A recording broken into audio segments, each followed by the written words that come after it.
As a 42-year-old who's spent most of my life studying physics, I must admit that I had a big misconception.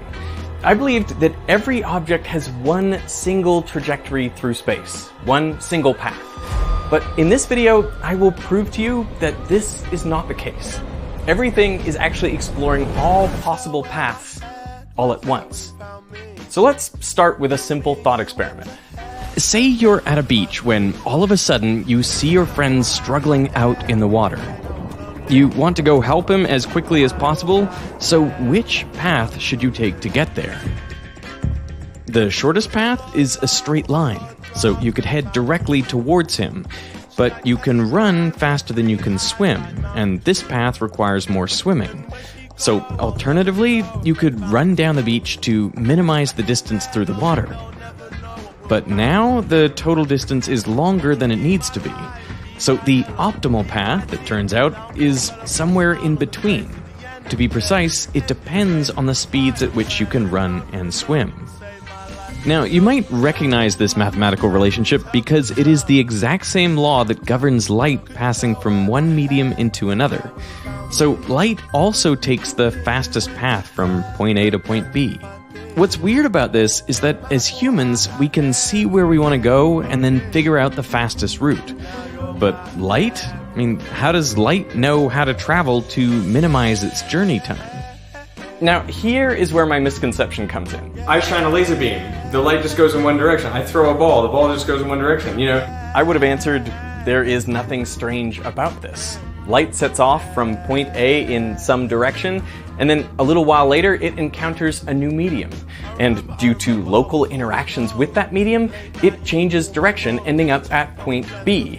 If you later find that of all the possible paths, light took the shortest time to get from A to B, I wouldn't think it was optimizing for anything. I would just think that's what happens when light obeys local rules. But now I will prove to you that light doesn't set out in only one direction.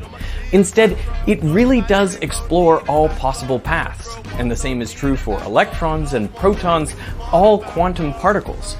So the fact that we see things on single, well-defined trajectories is, in a way, the most convincing illusion nature has ever devised. And the way it works all comes down to a quantity known as the action. In a previous video, we showed how an obscure scientist, Maupertuis, made an ad hoc proposal that there should be a quantity called action, which he defined as mass times velocity times distance. And he claimed that everything always follows the path that minimizes the action. Hamilton later showed that this action is equivalent to the integral over time of kinetic energy minus potential energy. Action was useful and an alternative way of solving physics problems, especially when Newton's laws get too cumbersome. But then, around the turn of the 20th century, action showed up at the heart of a scientific revolution, the birth of quantum mechanics. It all started with electric lighting in Germany.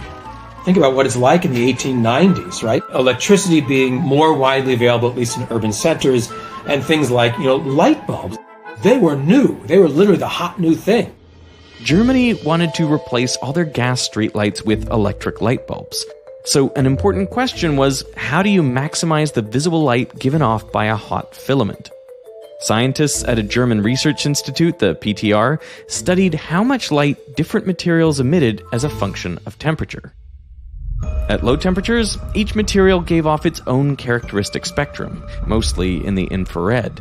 But above about 500 degrees Celsius, all materials started to glow in the same way, with an almost identical distribution of light.